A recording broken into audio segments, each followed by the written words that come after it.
Welcome to today's Triple Z. The Triple Z podcast is a daily program that you can use to help you fall asleep each night. Just turn down the volume, lay back, relax, and enjoy as you fall asleep. 20,000 Leagues Under the Sea is a classic science fiction novel written by the French author Jules Verne. It was first published in 1870 and is one of Verne's most famous works. The novel is known for its imaginative portrayal of underwater exploration and adventure. The story is narrated by Professor Pierre Aronnax, a French marine biologist who, along with his faithful servant Conseil and a Canadian harpooner named Ned Land, embarks on a journey to investigate mysterious sea creatures that have been causing havoc in the world's oceans. They soon discover that these creatures are actually part of a technologically advanced submarine, the Nautilus, commanded by the enigmatic Captain Nemo. 20,000 Leagues Under the Sea is considered a pioneering work of science fiction and is known for its accurate and detailed descriptions of underwater life and technology. It has been adapted into numerous films, television series, and other media and continues to be a beloved classic of literature.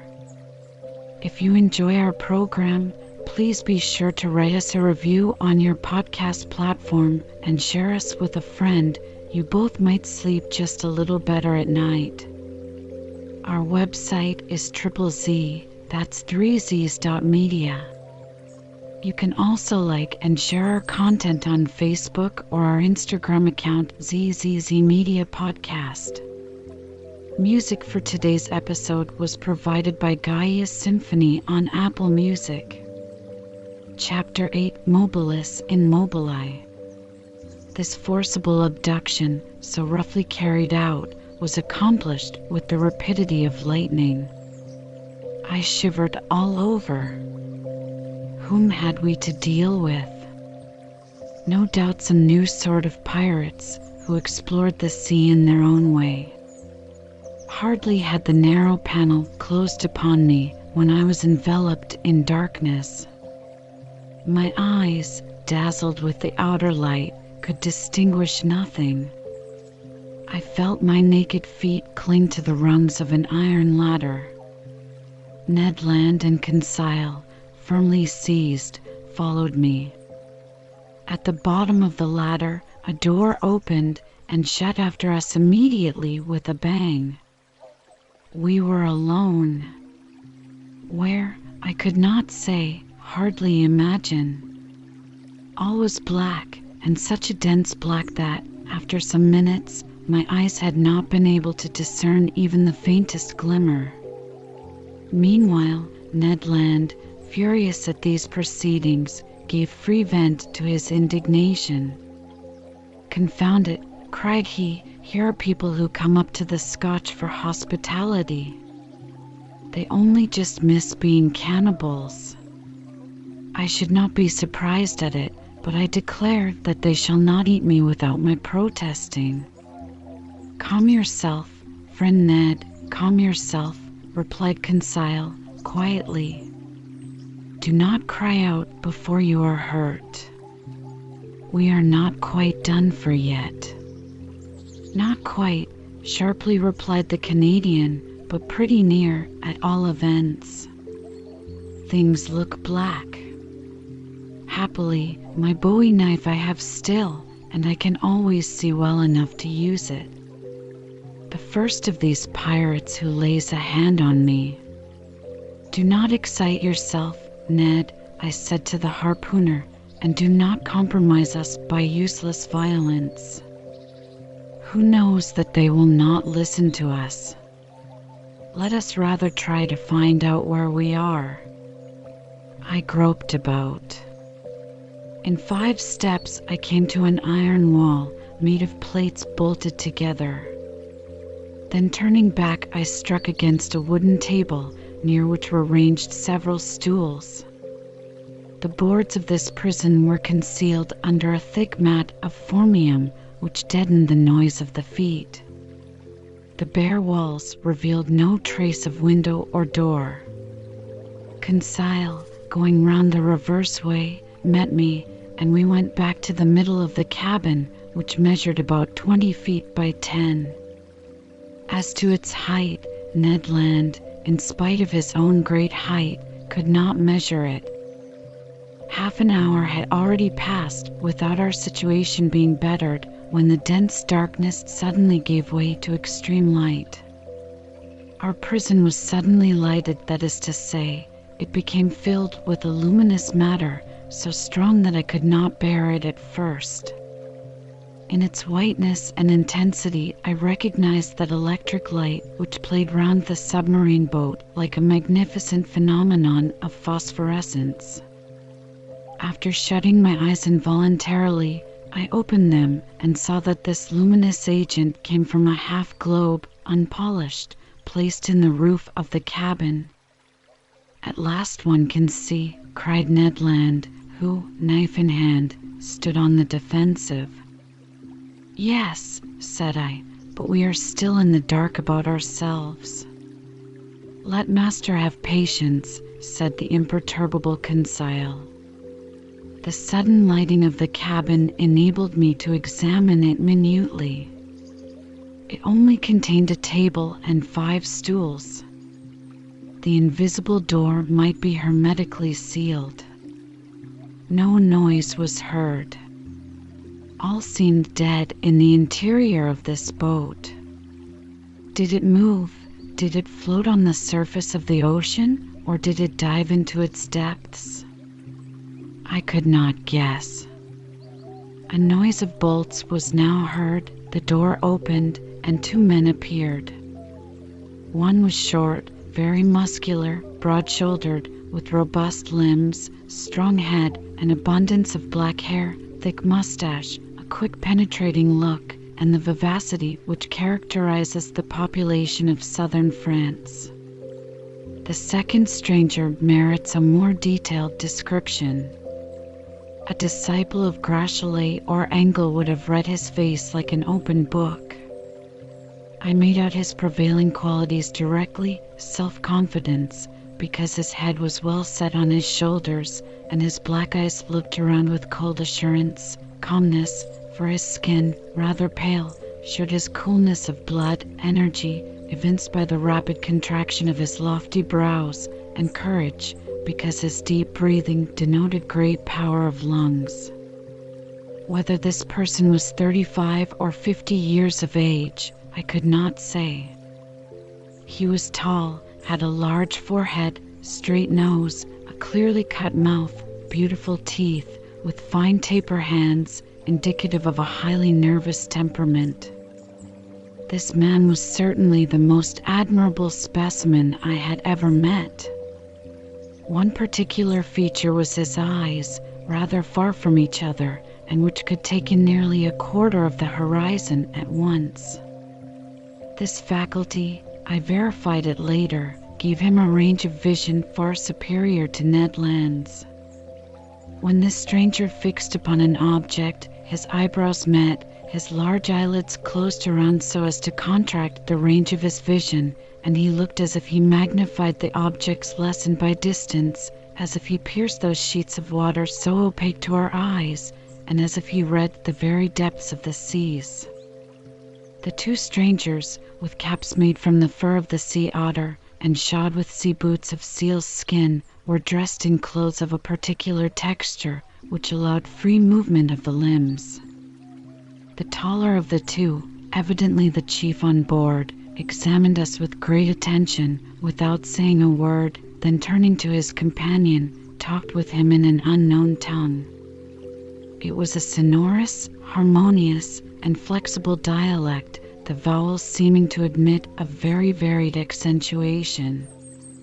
The other replied by a shake of the head, and added 2 or 3 perfectly incomprehensible words. Then he seemed to question me by a look. I replied in good French that I did not know his language, but he seemed not to understand me, and my situation became more embarrassing. "If master were to tell our story," said Conseil, Perhaps these gentlemen may understand some words. I began to tell our adventures, articulating each syllable clearly and without omitting one single detail. I announced our names and rank, introducing in person Professor Aronnax, his servant Conseil, and Master Ned Land, the harpooner.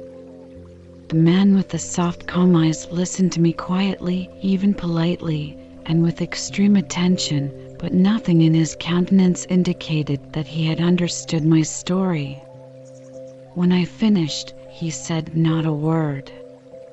There remained one resource: to speak English. Perhaps they would know this almost universal language.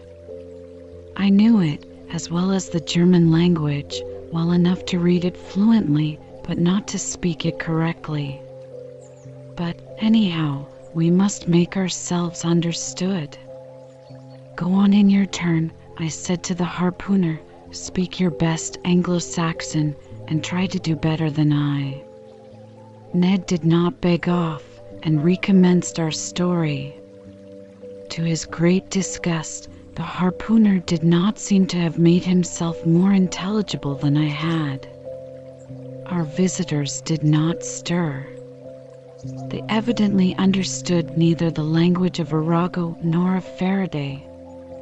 Very much embarrassed, after having vainly exhausted our speaking resources, I knew not what part to take when Conseil said, "If Master will permit me, I will relate it in German." But in spite of the elegant terms and good accent of the narrator, the German language had no success. At last, nonplussed, I tried to remember my first lessons and to narrate our adventures in Latin, but with no better success. This last attempt being of no avail, the two strangers exchanged some words in their unknown language and retired. The door shut. "It is an infamous shame," cried Ned Land, who broke out for the 20th time. "We speak to those rogues in French, English, German, and Latin, and not one of them has the politeness to answer." "Calm yourself," I said to the impetuous Ned. "Anger will do no good."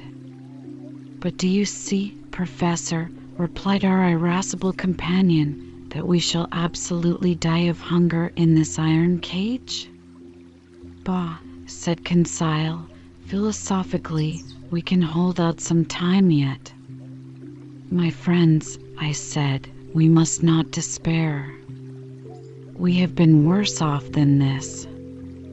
Do me the favor to wait a little before forming an opinion upon the commander and crew of this boat." "My opinion is formed," replied Ned Land, sharply. "They are rascals."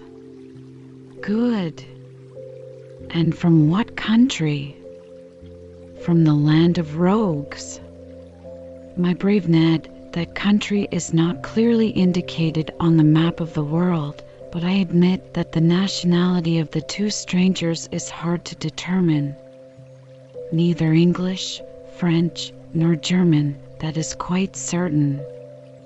However, I am inclined to think that the commander and his companion were born in low latitudes. There is southern blood in them. But I cannot decide by their appearance whether they are Spaniards, Turks, Arabians, or Indians. As to their language, it is quite incomprehensible." "There is the disadvantage of not knowing all languages," said Conseil, "or the disadvantage of not having one universal language." As he said these words, the door opened. A steward entered. He brought us clothes, coats, and trousers made of a stuff I did not know. I hastened to dress myself, and my companions followed my example. During that time, the steward, dumb, perhaps deaf, had arranged the table and laid 3 plates. "This is something like," said Conseil. "Bah," said the rancorous harpooner, "what do you suppose they eat here?" tortoise liver, filleted shark, and beefsteaks from sea dogs. "We shall see," said Conseil. The dishes, of bell metal, were placed on the table, and we took our places. Undoubtedly we had to do with civilized people, and, had it not been for the electric light which flooded us, I could have fancied I was in the dining room of the Adelphi Hotel at Liverpool or at the Grand Hotel in Paris. I must say, however, that there was neither bread nor wine. The water was fresh and clear, but it was water and did not suit Ned Land's taste. Amongst the dishes which were brought to us, I recognized several fish delicately dressed, but of some, although excellent, I could give no opinion, neither could I tell to what kingdom they belonged, whether animal or vegetable. As to the dinner service, it was elegant and in perfect taste. Each utensil, spoon, fork, knife, plate, had a letter engraved on it, with a motto above it, of which this is an exact facsimile: Mobilis in mobili N. The letter N was no doubt the initial of the name of the enigmatical person who commanded at the bottom of the sea. Ned and Conseil did not reflect much. They devoured the food, and I did likewise. I was, besides, reassured as to our fate, and it seemed evident that our hosts would not let us die of want. However, everything has an end, everything passes away, even the hunger of people who have not eaten for 15 hours. Our appetites satisfied, we felt overcome with sleep. Faith. "I shall sleep well," said Conseil.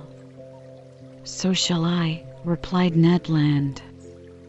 My two companions stretched themselves on the cabin carpet and were soon sound asleep.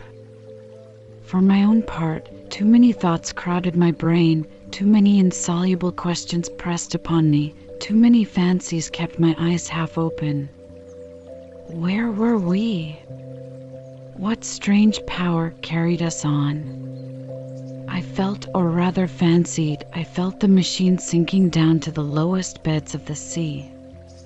Dreadful nightmares beset me. I saw in these mysterious asylums a world of unknown animals, amongst which this submarine boat seemed to be of the same kind, living, moving, and formidable as they. Then my brain grew calmer, my imagination wandered into vague unconsciousness, and I soon fell into a deep sleep. Chapter 9: Ned Land's Tempers. How long we slept I do not know, but our sleep must have lasted long, for it rested us completely from our fatigues. I woke first. My companions had not moved, and were still stretched in their corner.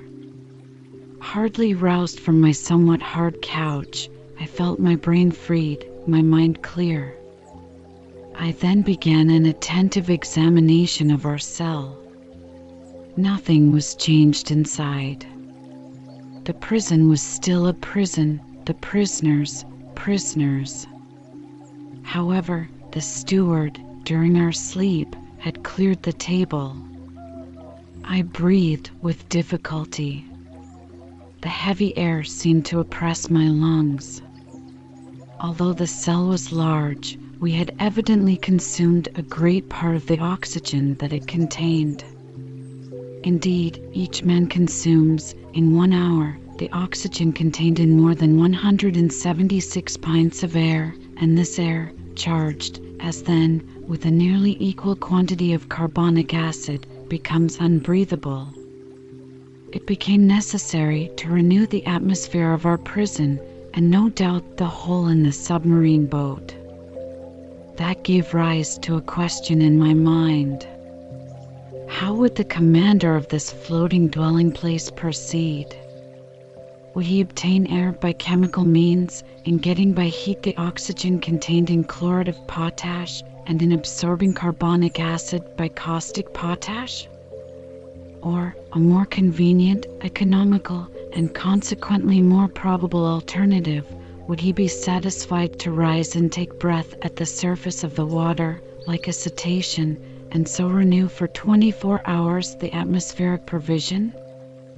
In fact, I was already obliged to increase my respirations to eke out of the cell the little oxygen it contained, when suddenly I was refreshed by a current of pure air and perfumed with saline emanations. It was an invigorating sea breeze, charged with iodine. I opened my mouth wide, and my lungs saturated themselves with fresh particles. At the same time, I felt the boat rolling.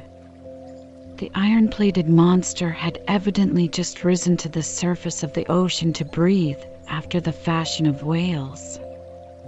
I found out from that the mode of ventilating the boat. When I had inhaled this air freely, I sought the conduit pipe, which conveyed to us the beneficial whiff, and I was not long in finding it. Above the door was a ventilator, through which volumes of fresh air renewed the impoverished atmosphere of the cell. I was making my observations when Ned and Conseil awoke almost at the same time under the influence of this reviving air. They rubbed their eyes, stretched themselves, and were on their feet in an instant. "Did Master sleep well?" asked Conseil, with his usual politeness. "Very well, my brave boy." "And you, Mr. Land?" "Soundly, Professor. But I don't know if I am right or not. There seems to be a sea breeze." A seaman could not be mistaken, and I told the Canadian all that had passed during his sleep. "Good," said he, "that accounts for those roarings we heard when the supposed narwhal sighted the Abraham Lincoln." "Quite so, Master Land. It was taking breath. Only, Mr. Aronnax, I have no idea what o'clock it is, unless it is dinner time." "Dinner time, my good fellow?" "Say rather breakfast time, for we certainly have begun another day." "So," said Conseil, "we have slept 24 hours?" "That is my opinion." "I will not contradict you," replied Ned Land. "But dinner or breakfast, the steward will be welcome, whichever he brings." "Master Land, we must conform to the rules on board, and I suppose our appetites are in advance of the dinner hour." "That is just like you, friend Conseil," said Ned impatiently. "You are never out of temper, always calm. You would return thanks before grace, and die of hunger rather than complain." Time was getting on, and we were fearfully hungry, and this time the steward did not appear. It was rather too long to leave us, if they really had good intentions towards us. Ned Land, tormented by the cravings of hunger, got still more angry, and, notwithstanding his promise, I dreaded an explosion when he found himself with one of the crew. For 2 hours more Ned Land's temper increased. He cried, he shouted, but in vain. The walls were deaf. There was no sound to be heard in the boat. All was still as death. It did not move, for I should have felt the trembling motion of the hull under the influence of the screw. Plunged in the depths of the waters, it belonged no longer to earth. This silence was dreadful. I felt terrified. Conseil was calm. Ned Land roared. Just then a noise was heard outside. Steps sounded on the metal flags. The locks were turned, the door opened, and the steward appeared. Before I could rush forward to stop him, the Canadian had thrown him down and held him by the throat. The steward was choking under the grip of his powerful hand. Conseil was already trying to unclasp the harpooner's hand from his half-suffocated victim, and I was going to fly to the rescue when suddenly I was nailed to the spot by hearing these words in French. Be quiet, Master Land, and you, Professor, will you be so good as to listen to me?